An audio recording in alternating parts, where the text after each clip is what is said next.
नमस्कार, प्रणाम। मैं कुलदीप शुक्ला। आप लोग देख रहे हैं गोंडा जनता की आवाज। जैसा कि आप लोग जानते ही हैं और हम बराबर आप लोगों को लाइव दिखाते रहे, तो आज यहाँ हम खड़े हैं बालपुर जाट हनुमंत नगर कॉलोनी में। जैसा कि आप लोग देख रहे थे कि जो दिव्य एवं भव्य श्री राम कथा चल रहा था उसको आप लोग श्रवणपान किए हैं, लेकिन आज बातचीत करेंगे महाराज जी से और महाराज जी से जानने का प्रयास करेंगे और आप लोगों को भी बताएंगे। जैसे कई लोगों का कमेंट था कि महाराज जी कहाँ से हैं, तो अभी आप लोगों को सारा कुछ महाराज जी ही बताएंगे।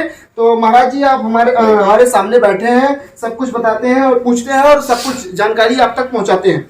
स्वागत है महाराज जी। जय श्री राम।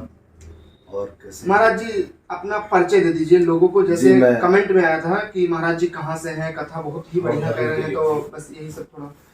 जी, मैं श्री धाम अयोध्या जैसे हूँ, रामानंदी अखाड़े से हूँ और राम कथा प्रचार प्रसार मेरा कार्य है।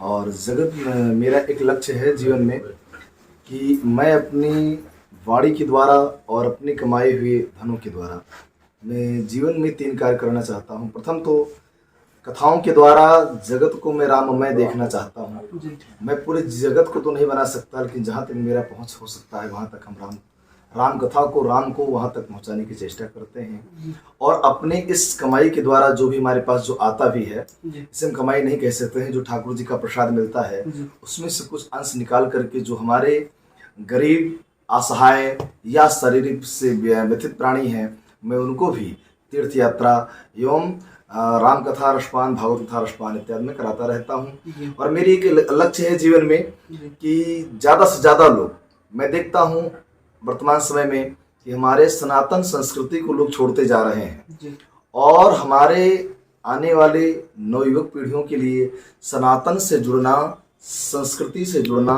ये बहुत आवश्यक है। क्योंकि एक सूत्र है वेदांत का, धर्मो रक्षत रक्षिता। हम जब धर्म की कसौटी में होते हैं तो धर्म हमें अपनी कृपा के छाया में सर्वदा बनाए रखता है। जब हम धर्म से अलग होते हैं तो हमारे ऊपर विपत आ जाती है। इसलिए हम चाहते हैं कि राममय होकर के हम धर्म के पथ पर चलें और जगत को एक सही रास्ता देने की चेष्टा करते हैं। जी, जैसा कि आपने अभी कहा कि हम लोगों को जोड़ते हैं और जो पैसा या जो हमें ठाकुर जी के द्वारा मिलता है वो हम इन्वेस्ट करते हैं, तो ये कहाँ, कैसे, क्या होता है, कुछ बताएंगे डिटेल्स में? जैसे शास्त्र कहता है कि समय और कमाई का दशांश देवताओं को, भगवान को देना चाहिए। जैसे आप कितना दान करते हैं? जी, मैं कितना दान करता हूँ बता रहा हूँ। शास्त्र ये कहता है कि जीवन की और कमाई का दशांश दान करना चाहिए, क्योंकि जिस आंखों में पानी न निकले वो आंखें खराब हो जाती हैं और जिस गाड़ी से धुआं ना निकले वो इंजन खराब हो जाता है। इसी बात को लेकर के मैं सोचता हूँ कि जो भी कुछ है वो ईश्वर की देन है। मैं प्रयास करता हूँ कि अपने जीवन का 40% मैं दान करता हूँ। मैं प्रत्येक वर्ष पितृपक्ष के माह में पितृ शांति हेतु, जो हमारे यहाँ पे 3 प्रकार के लोग हैं, कुछ लोग अर्थ के दृष्टिकोण से गया चारों धाम और पिंडदान नहीं कर पाते हैं, यज्ञ यज्ञाद नहीं कर पाते हैं, तो उनके पितरों को मोक्ष नहीं मिलता। और कुछ लोग ऐसे भी जगत में हैं जो कि गरीब नहीं हैं और शारीरिक विकलांगता के कारण वो नहीं जा पाते हैं। तीसरे प्रकार के लोग ऐसे भी हैं जो शारीरिक विकलांग भी नहीं है और धन भी है, फिर भी नहीं जा पाते हैं, इसलिए क्योंकि उनका कोई सहयोग करने वाला नहीं है। ऐसे लोगों को मैं चुन चुन करके 1 वर्ष में लगातार परिश्रम करता हूं और उन लोगों को एकत्रित करके 108 परिवारों को मैं ले जाकर के नियम शरण में श्रीमद् भागवत कथा का श्रवण पान कराता हूं। तत्पश्चात में मैं उनके हाथों से भंडारा और दान जो मेरे पास होता है मैं उनके द्वारा मैं दान करवाता हूं। दान मैं अपने हाथों से नहीं करता हूं, क्योंकि मुझे ऐसा लगता है कि मानव जीव हम भी हैं, जीव वो भी हैं। यदि वो करते हैं तो हम करते हैं, हम करते हैं तो वो करते हैं, इसलिए मैं उनसे दान कराता हूँ। 1 माह माघ मेले में भी सेवा करते हैं प्रयागराज में, और जो भी हो सकता है ठाकुर जी कृपा से, बाकी करे करावे भंजन सोई, मैं क्या कर सकता हूँ। जी महाराज जी, हम जानना चाहेंगे कि 11 दिन की कथा थी बालपुर जाट में, हनुमंत नगर कॉलोनी में। यहाँ के लोग कैसे लगे, भक्ति भाव में कैसे दिखे? जी बहुत अच्छे लगे, बहुत ही।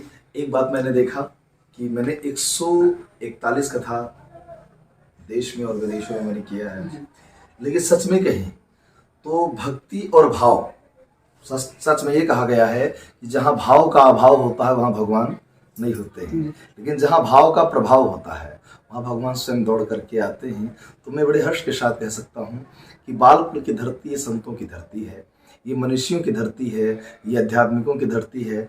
मैंने यहाँ पर ये भाव देखा कि जैसे श्री कृष्ण के एक वंशी की नाद पर सारे ब्रजगोपियाँ और ग्वाल भक्त वृंद दौड़ पड़ते थे, उसी प्रकार जैसे यहाँ पर श्री राम कथा का प्रारंभ होता था, समस्त क्षेत्रवासी नगरवासी स्त्री पुरुष बालक वृद्ध सब आते थे कथा में।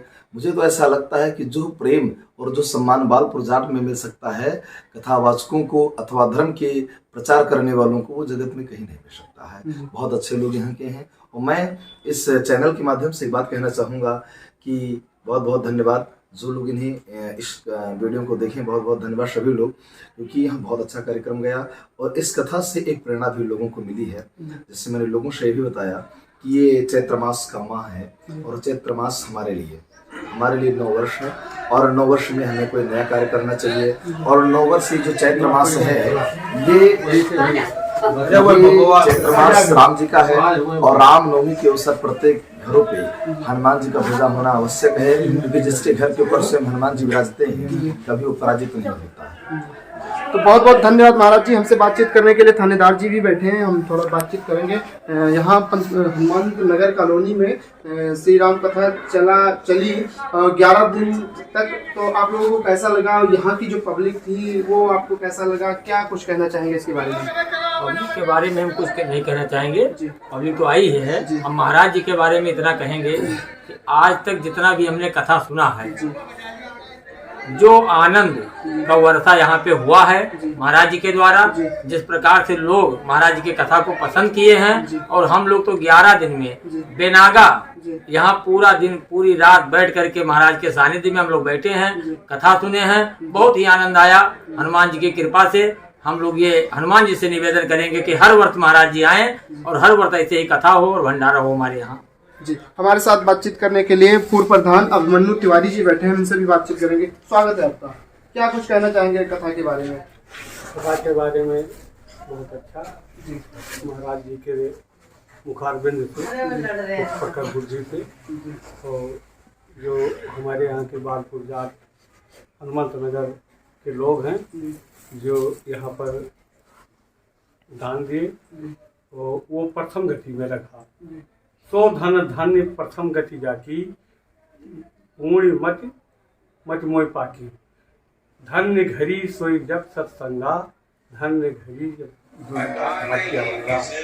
तो यहाँ जो कुछ दान लगा वो तो तमाम लोग खर्च करते हैं अपने परिवार और गांव समाज के लिए, लेकिन जो यहाँ धन लगा ये जनता दरबार में महाराज के शरणागत हनुमंत लाल की कृपा, वो धन प्रथम गति में लगा। बहुत बहुत धन्यवाद आपका। हमारे साथ संजय विशेला जी बैठे हैं, जो कि टीचर हैं और एक कवि हैं। हम इनसे बातचीत करेंगे। प्रतिदिन हम जितने दिन हम आए हैं यहाँ लाइव चलाए हैं, 2 दिन आए हैं। गुरु जी यहाँ हमें मिले हैं, हम बातचीत करेंगे। स्वागत है आपका। धन्यवाद। क्या कुछ कहना चाहेंगे यहाँ के बारे में? गोस्वामी जी ने कहा है, बिन हरि कृपा मिले नहीं संता। हमारा बालपुर क्षेत्र धन्य हो गया, जो ऐसे महाराज ऐसे संत का के चरणों का यहाँ पर आगमन हुआ जी। और महाराज जी ने जो कथा कही है और जिस भाव से कथा कही है और जितने में मार्मिक प्रसंगों को आपने उसमें उद्धृत किया है, वो बहुत ही प्रशंसनीय है। और हम सभी लोग क्षेत्रवासी धन्य हो गए कि महाराज जी ने सुंदर कथा कह करके हम सबको। बालपुर जाट के प्रधान रज्जू यादव जी बैठे हैं, हम इसे जानने का प्रयास करेंगे। स्वागत है आपका। क्या कुछ कहना चाहेंगे यहाँ के विशेषता के बारे में? जैसे कि ये हो रहा है कि महाराज जी बहुत ही बढ़िया कथा कह रहे हैं, हमें बहुत अच्छा लगा। आप क्या कहना चाह रहे हैं? नहीं, कथा महाराज जी ने बहुत अच्छा जी, और हमारे जनता का सहयोग रखा जी, सारे जनता लोग आके सुने जी, बहुत अच्छा लगा जी। चलो, बहुत बहुत धन्यवाद।